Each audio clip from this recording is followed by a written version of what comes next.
नमस्कार. दैनिक राज्य लोकतंत्रमध्ये आपल्या सर्वांचं स्वागत आहे. आत्ता आपण तुळापूर छत्रपती संभाजी महाराजांचं जे समाधी स्थळ आहे या ठिकाणी आहोत. या ठिकाणी आपण हे पर्यटन स्थळ पाहण्याकरता, छत्रपती संभाजी महाराजांचं समाधी स्थळ पाहण्याकरता आपण या ठिकाणी आलो होतो. परंतु या ठिकाणी आल्यानंतर कला, प्रत्येकजण आपापल्या विचारामध्ये, मनामध्ये कला जोपासतं. त्याचप्रमाणे आपण या ठिकाणी दोन व्यक्ती या ठिकाणी बसलेले आपण पाहिले आणि त्या व्यक्तींकडे पाहिल्यानंतर आपण विचार केला की या ठिकाणी हे काय करतायत. तर आपण जवळ येऊन आपण त्यांना पाहण्याचा प्रयत्न केला, त्यांना विचारण्याचा प्रयत्न केला. जे या ठिकाणी संगमेश्वराचे मंदिर आपल्याला दिसतंय, हे जे मंदिर आहे, हे मंदिर ते या ठिकाणी चित्र या ठिकाणी ते तयार करत आहेत. पूर्णपणे तंतोतंत बरोबर त्या ठिकाणी आपण पाहतोय की फक्त मंदिराची कृती कशा पद्धतीने आहे ते पाहून एका कोऱ्या कागदावरती सस्पेन्शनने ते मंदिर, त्याचा आकार ते या कागदावरती काढत आहेत. आपण त्यांच्याकडून जाणून घेणार आहोत. दादा, काय सांगाल, काय करताय आपण इथं? या ठिकाणी मी जे लँडस्केप करतो याला म्हणतात निसर्गचित्र. निसर्गचित्र नेहमी बाहेर जाऊन काम करावं लागतं, कारण तिथल्या वातावरणामध्ये समरस होऊन काम करायचं असतं. निसर्गचित्र बाहेर जाऊन करणं म्हणजे तशी एवढी सोपी गोष्ट नाही आहे, परंतु सरावाने ते सगळं अद्ययावत होत जातं. आम्ही दर रविवारी आमचा ग्रुप आहे चित्रकले लँडस्केप करण्यासाठी, तर आम्ही एकत्र येतो आणि जातो. या ठिकाणी आमचा हा तिसरा रविवार तुळापूरला आहे. तर तुळापूरची काही प्रेक्षणीय मंदिरं वगैरे आहेत, संभाजी महाराजांची समाधी वगैरे आहे, तो काठ आहे संपूर्ण त्रिवेणीचा.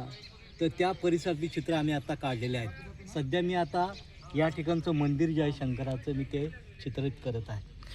हे किती वर्षापासून आपण हे क्षेत्रामध्ये आहात, चित्रकलेच्या क्षेत्रामध्ये? तुम्हाला ही आवड कशी निर्माण झाली नेमकं? माझं शिक्षण ड्रॉइंगमध्ये झाल्यामुळं मग पहिल्यापासून मी लँडस्केप करायचो आणि आता इथपर्यंत मी डेव्हलप करत आलेलो आहे आणि मला लँडस्केप करणं आवडतं. आता तुमचं वय किती आहे? तुम्हाला हे एवढं स्पष्टपणे दिसतं का की बाबा एवढं आकारणी, एवढी चित्राची म्हणजे पूर्ण व्यवस्थित तंतोतंत तुम्ही चित्र काढताय? आता मी डोळ्याला दिसतं का तुमच्या म्हणजे व्यवस्थित सगळं? या ठिकाणी मी चित्रकलेचा अभ्यास केल्यामुळं मला पर्स्पेक्टिव्ह, रंगज्ञान वगैरे सगळं माहिती झालेलं आहे. जवळजवळ मीच गेली 30-40 वर्ष मी जवळ हे ड्रॉइंग करतोयच आणि शिक्षकी पेशामध्ये सुद्धा मी हे ड्रॉइंग केलेलं आहे. दर रविवारी मी बाहेर पडलेलो आहे आणि बरंचसं अवगत केलेलं आहे. म्हणजे ड्रॉइंग म्हणजे समोरचं आहे ते डोळ्यासमोर दिसतं आणि काही प्रमाणामध्ये घेऊन ते कंपोज करून इथं करायचं असतं. आता सराव झाला आहे, येतं आहे थोडंफार. तुम्ही आता ते चित्र तुम्ही मंदिराचं गेल्या रविवारी काढलेलं जे आहे ते थोडंसं आमच्या प्रेक्षकांना दाखवता का तुमच्या मोबाईलमधलं? ओके. थोडंसं मोबाईलच्या कॅमेऱ्याच्या जवळ घेऊन तुम्ही त्याचा थोडा ब्राईटनेस वाढवा आणि ते दाखवा.